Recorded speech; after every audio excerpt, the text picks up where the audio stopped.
લોકસભાની ચૂંટણીમાં ભરૂચ બેઠક પર છોટુ વસાવાની ભારતીય આદિવાસી પાર્ટી સાથે એન્ટ્રી થતા તેઓ દ્વારા પત્રકાર પરિષદનું આયોજન કરાયું હતું, જેમાં ભાજપ, કોંગ્રેસ અને આમ આદમી પાર્ટી સામે આકરા પ્રહારો કરવામાં આવ્યા હતા।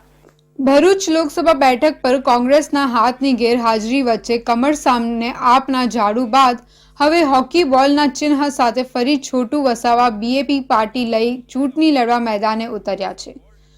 ભરૂચ બેઠક પર આઝાદી બાદ પહેલી વખત કોંગ્રેસનો હાથ ઈવીએમ અને બેલેટ પેપર પરથી ગાયબ થયો છે। ઇન્ડિયા ગઠબંધનના આપના ઉમેદવાર ચૈતર વસાવા ઉમેદવારી કરી રહ્યા છે, જ્યારે ભાજપે 7મી ટર્મ માટે પણ 6 ટર્મના સાંસદ મનસુખ વસાવાને મેદાને આદિવાસી સામે આદિવાસી ઉમેદવાર તરીકે ઉતાર્યા છે।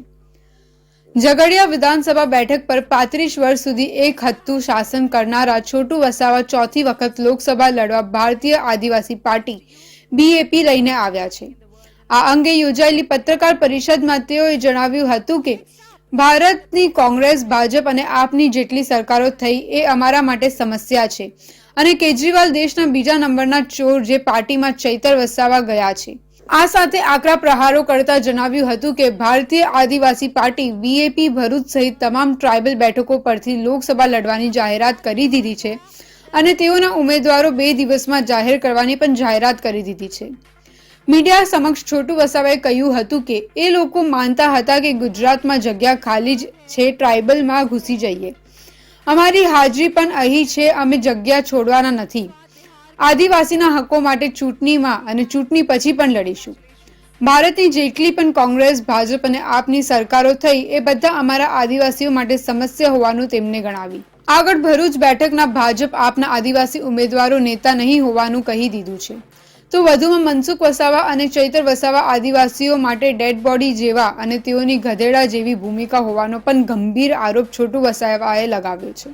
વધુમાં કેજરીવાલને દેશના બીજા નંબરના ચોર ગણાવી દીધા છે અને હાલમાં જ ભાજપમાં જોડાયેલા તેમના પુત્ર મહેશ વસાવા વિશે કોઈ ચર્ચા કરવા જેવી નથી કહી દીધું હતું। એ લોકો એવું માનતા હતા ગુજરાતમાં જગ્યા ખાલી જ છે ને અમે ટ્રાઇબલ એરિયામાં ઘૂસીને એ લોકોને અમે મહાત કરશું, એટલા માટે અમે આ જે આપ પાર્ટી છે, ભારત આદિવાસી પાર્ટી દ્વારા અમે એ લોકોને બતાવવા માંગીએ છીએ, પણ અમારી હાજરી પણ અહીં આગળ અમે છીએ એવું અમે એમને અહેસાસ કરાવવા માટે આજે આ વસ્તુ બની છે।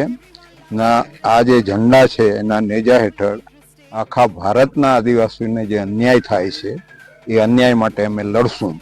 ચૂંટણી હોય કે પછી આમ જે બધા ઇસ્યુ હોય અમારા માટે અમે તૈયાર છે લડવા માટે। હાલ ભરૂચમાં માહોલ ગરમાયો છે, જેમાં ભરૂચ લોકસભા બેઠક પર કમર ઝાડુ વચ્ચેના જંગમાં હોકી બોલ કોને ફાયદો કરાવે છે કે મહાત આપે છે તે ખૂબ જ રસપ્રદ બની રહેશે।